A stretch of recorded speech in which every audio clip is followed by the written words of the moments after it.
வழுதாவூர் சாலையில் இரவு பரபரப்பு. காதல் விவகாரத்தில் 3 வாலிபர்களுக்கு வெட்டு. சிலரை பிடித்து போலீசார் விசாரணை. காதல் விவகாரத்தில் ஏற்பட்ட மோதலில் 3 வாலிபர்களுக்கு கத்திவெட்டு விழுந்தது. சிலரை பிடித்து போலீசார் விசாரணை நடத்தி வருகிறார்கள். புதுவை சொக்கநாதன்பேட்டை விநாயகர் கோவில் வீதியை சேர்ந்தவர் பழனி.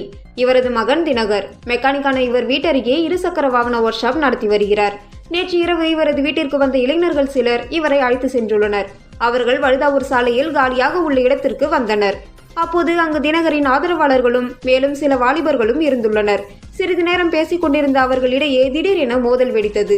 இரு தரப்பினரும் கத்தியுடன் வழுதாவூர் சாலைக்கு வந்து மோதிக்கொண்டனர். ஒருவரை ஒருவர் விரட்டி கத்தியால் வெட்டினார்கள்.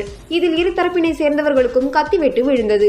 நடுரோட்டில் வாலிபர்கள் கத்தியுடன் மோதுவதைக் கண்டு அந்த வழியாக வந்தவர்கள் அலறி அடித்துக்கொண்டு ஓட்டம் பிடித்தனர். சிலர் போலீசாருக்கும் தகவல் கொடுத்தனர். இதனிடையே இந்த மோதல் சம்பவத்தில் தினகருக்கு தலையில் பலத்த வெட்டு விழுந்தது. இதில் இரத்த வெள்ளத்தில் அவர் சரிந்தார். இதை கண்டு மோதலில் ஈடுபட்ட கும்பல் அங்கிருந்து ஓட்டம் பிடித்தது. மேலும் எதிர்த்தரப்பினை சேர்ந்த லாஸ்பேட்டையை சேர்ந்த ஜாக்பாட், பாரதிபுரத்தை சேர்ந்த ஏழுமலை ஆகியோரும் கத்திவெட்டில் காயமடைந்தனர். கத்திவெட்டில் காயமடைந்த அவர்கள் 3 பேரையும் சிகிச்சைக்காக கதிர்காமம் அரசு மருத்துவமனையில் அனுமதிக்கப்பட்டனர். பின்னர் மேல் சிகிச்சைக்காக தினகர் ஜிப்மர் மருத்துவமனையில் அனுமதிக்கப்பட்டார். அங்கு அவருக்கு தீவிர சிகிச்சை அளிக்கப்பட்டு வருகிறது.